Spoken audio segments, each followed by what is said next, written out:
Okay guys, I'm gonna try to get a little bit of a video here for you guys today.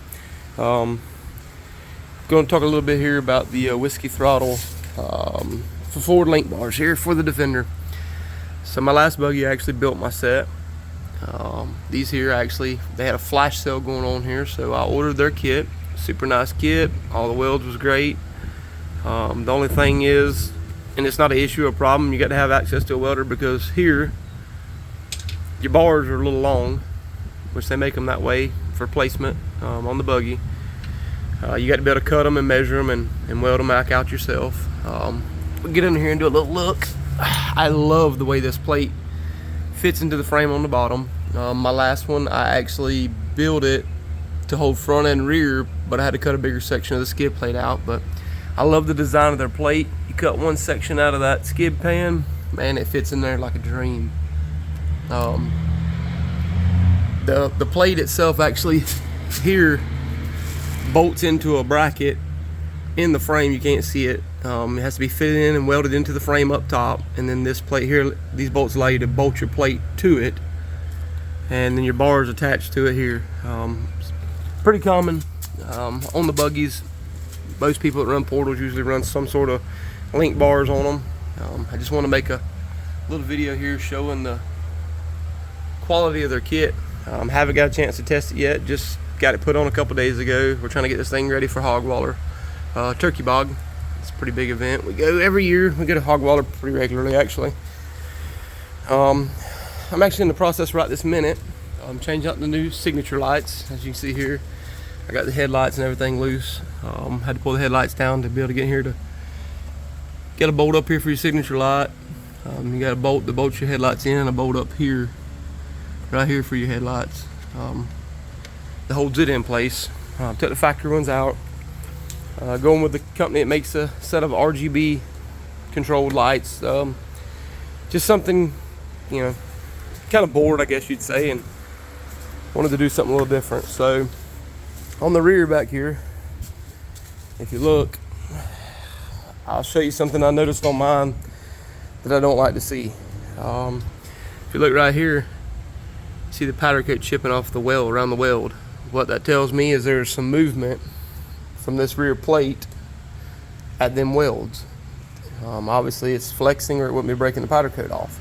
Now this buggy only has just a hair over 100 miles on it, and only about 40 of them is on these tires and wheels and portals, and it has not been beat on or anything like that. Literally, we've rode it up and down the main lines where we live, so it's not been stressed.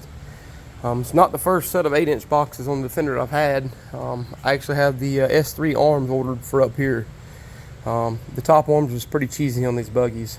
I've seen them break off a bunch of times. If you look here, they're just basically, I wouldn't even call it a piece of plate. I'd call it just some tin, pretty much what it looks like, wrapped over and welded to your bars here. But I've seen them break off numerous times with portals and big tires on them. You know, catch a stump or a root or a hole real hard, and it just breaks them right off. The S3 arms actually come here and come around and bolt here, so it's way more stronger. I know everybody's real big on Jake Moorhead arms, and he builds some very nice products. I'm not taking anything from him. I'm not talking down on his products, but I just personally do not like the design of his arms, because it keeps this same design around the shock and puts a double adjustment here and here. We actually put a set on my buddy's buggy, and if you don't take care of those things, which I ain't saying he doesn't take care of his buggy, but he doesn't get out and grease it and lubricate everything like he should on a normal basis. So both of his are froze up now. They're kind of rusty, and we can't adjust his arms. So I don't like that idea. I like the S3 where it comes around here, and actually Super ATV's arms do the same thing. I can't see me replacing the whole set of arms. I don't want no rake back arms either. You know, the portal's already shifted back towards the back, so I have plenty of clearance back here. I just want something a little more structurally sound for the upper control arms, and be able to adjust my camber on the uppers on these with these portal install. Now back to the brace. Like I said about the powder coat here, we actually ordered Thumper Fab. Here's their brace. Pretty nice looking brace. I got to get in here and drill this drill this cover off. You got to rivet here, here, here, here, here, and here. Drill that off. That cover comes off. The thumper bracket goes actually right there. I know Jake does also build a very nice bracket that goes there also. It's an inner and outer bracket. Super nice. It's just not for me. I don't feel like I need that. I don't beat on my buggy hard enough. I'm just going to do this pretty basic bracket here by Thumper Fab, and I believe it's going to be enough to do what I need to do for the buggy. Like I said, we don't beat and kill it. We do ride it. We do abuse it here and there, but we just, we don't beat it and kill it like a lot of people do. So I'll